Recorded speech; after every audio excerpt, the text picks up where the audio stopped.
How the Whale Got His Throat. In the sea, once upon a time, O my best beloved, there was a whale, and he ate fishes.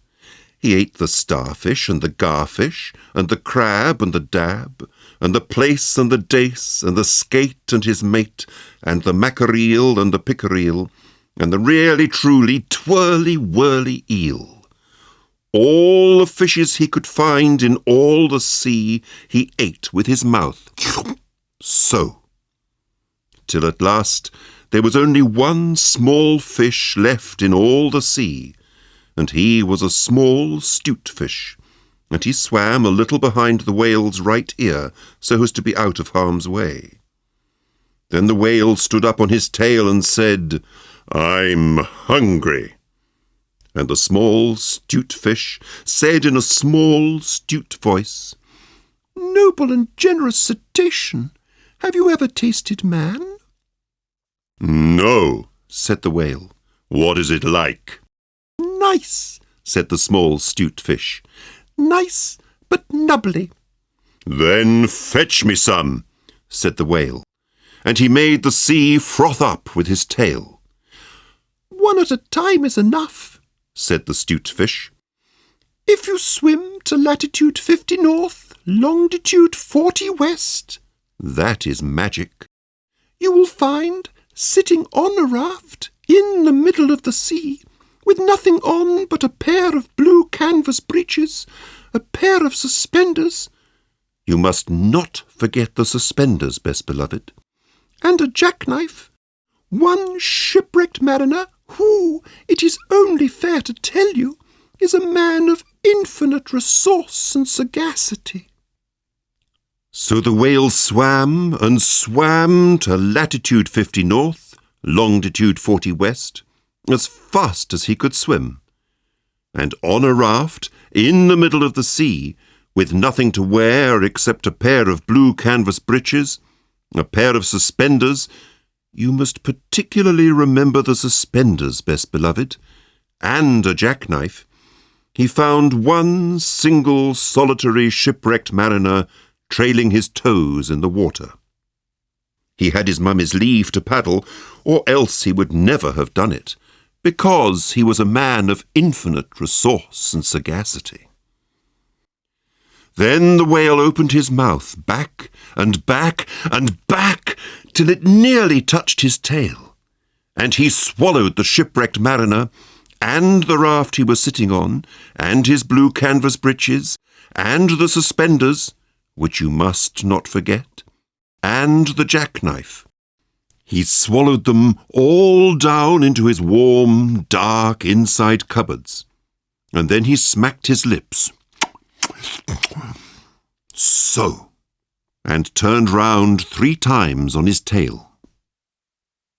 But as soon as the mariner, who was a man of infinite resource and sagacity, found himself truly inside the whale's warm, dark inside cupboards, he stumped and he jumped, and he thumped and he bumped, and he pranced and he danced, and he banged and he clanged, and he hit and he bit, and he leaped and he creeped, and he prowled and he howled, and he hopped and he dropped, and he cried and he sighed, and he crawled and he bawled, and he stepped and he leapt, and he danced hornpipes where he shouldn't, and the whale felt most unhappy indeed.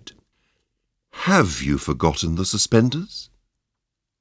So he said to the 'stute fish, "This man is very nubbly, and besides, he's making me hiccup.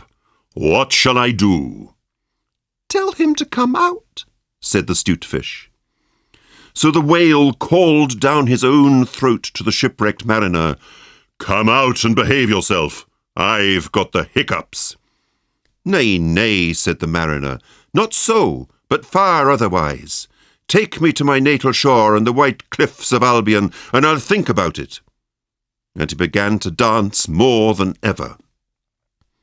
"You had better take him home," said the 'stute fish to the whale. "I ought to have warned you that he is a man of infinite resource and sagacity." So the whale swam and swam and swam, with both flippers and his tail as hard as he could for the hiccups. And at last he saw the mariner's natal shore and the white cliffs of Albion.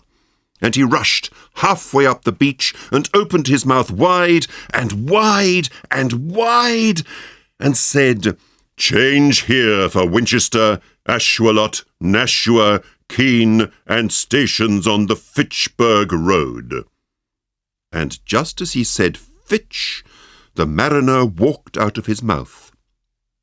But while the whale had been swimming, the mariner, who was indeed a person of infinite resource and sagacity, had taken his jackknife and cut up the raft into a little square grating all running criss-cross, and he had tied it firm with his suspenders. Now you know why you were not to forget the suspenders.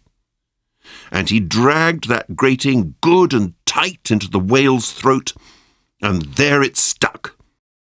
Then he recited the following shloka, which, as you have not heard it, I will now proceed to relate. By means of a grating, I have stopped your eating. For the mariner he was also an Hibernian.